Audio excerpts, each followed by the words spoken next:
And hey guys, welcome back to the channel. I'm back with the Midwest Express. Today we're talking about unemployment and how that's going to have an effect on gig work. And I've been doing a lot of research lately because honestly, my market, it's tough. It's a tough market. It's a small market and there's a lot of competition. And I find myself driving further and further for gigs, which is taking slices away from that profit margin that I was looking at when I started doing gig work. So I'm always looking at other revenues, other gig apps. What other ways can I make ends meet and just continuing to be successful? And I think everybody measures their own success differently. But for myself, I need to enjoy what I'm doing and not feel like I'm wasting my time. And lately, a lot of these gig apps are a waste of my time. So while I'm spending that time waiting for rides, waiting for gigs, I've been looking at a lot of job boards. And the things that I've been noticing is there are not that many jobs posting nowadays, especially now that the holiday rush is over. There are not many quick pickup gig jobs out there. Or not just gig jobs, but just part-time gigs, just jobs that I would want to do. Now, there's always going to be service industry jobs, or waiting tables or cooking and whatnot, if that's the industry that you want to work in.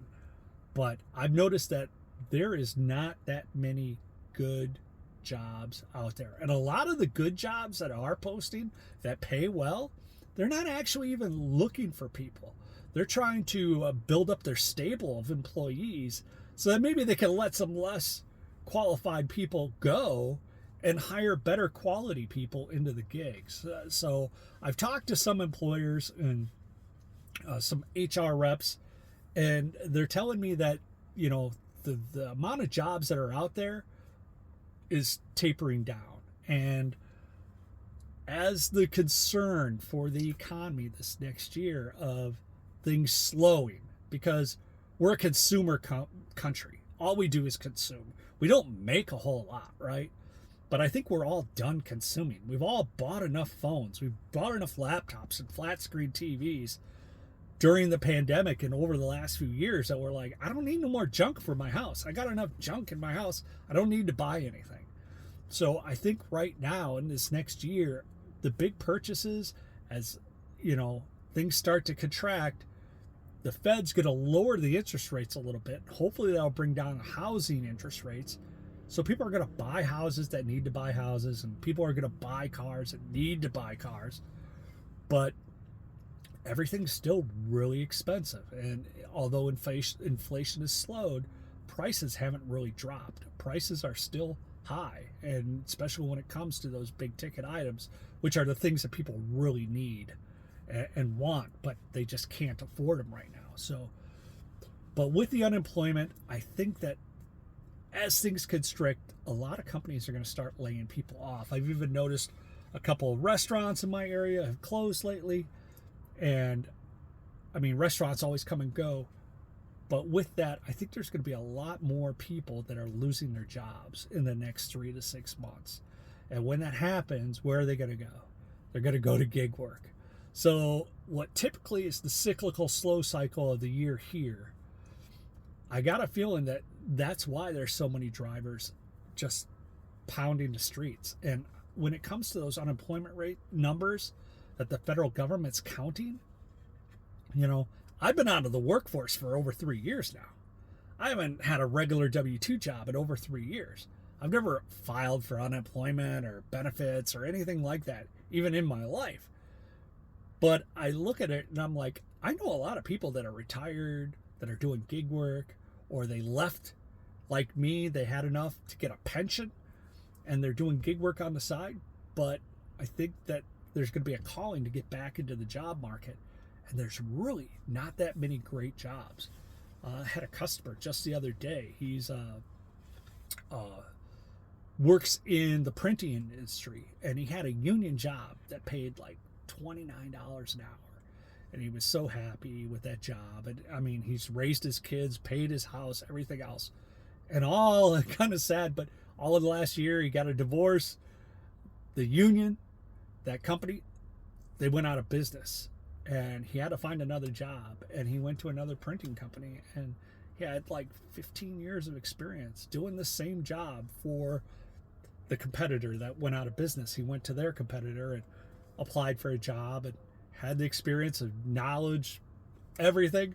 And they were like, yeah, we'll start you at 22 an hour. And he was like, well, you know, I have all this experience. They're like, yeah, but we don't really need that many people. So that's what the job pays. And that was it. And he took the job. He makes $22 an hour, where he was making 29 plus other benefits, where he doesn't get any of that now. So, and I think that's happening to a lot of people, is they're not wasting time going to collect unemployment and sit at home. When they lose their job, they're like, I got to get another job, and they jump right back into the job market, maybe accepting something that wasn't as awesome as before. So, you know, the highlights of this last year were the UPS and United Auto Workers and certain contracts. But I think it's going to be interesting how those companies do over the next year or two, now that they have to pay more for their employees and business is kind of falling off. What are they going to do? They're going to make those employees do more work for that more money, and they're going to get rid of some of their employees, and that's going to lay off more people into the job market. And honestly, I think that's the only way that those companies can cut costs, is just get rid of employees. So it's going to be really interesting in 2024 and see what kind of opportunities are out there. But the days for gig work may be numbered in a certain way. You know, it all depends on the real unemployment numbers, not what the government's telling us there is, but how many people are actually out there looking for work and taking what's there.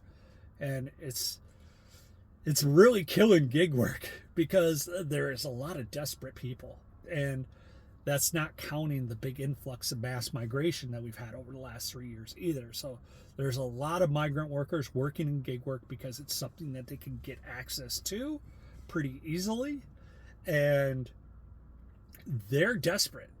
To them, money is money. $6 run for 4 miles, fine, I'll take it. And they will just take all these lower paying gigs, but that cuts into the other ones, because all these gig apps have incentivized everything so much to have high acceptance rates. They really have us as gig workers over a barrel. You kind of got to take what you get, because that's all you're gonna get. And it's frustrating, and people are spending a lot of time sitting in their vehicles waiting for gigs, where if you really valued your time, you might do better in a regular job. But I don't know. It's interesting to see where it's all at. I'm not panicked. I'm not worried. I'm going to be all right. I'm a survivor. I'm going to do what I got to do to make ends meet. But everybody is not in the same boat as each other. And some people are living on this day to day, like paying their rent, driving the wheels off their vehicle. That's family, and you do what you got to do, you know. But hopefully you guys get some value out of this. It's just my Friday. What's up? Check in. Hope you all are doing well. Leave your comments, thoughts below. I always love to read you what's going on with you guys too. We'll catch you on the next one. Peace.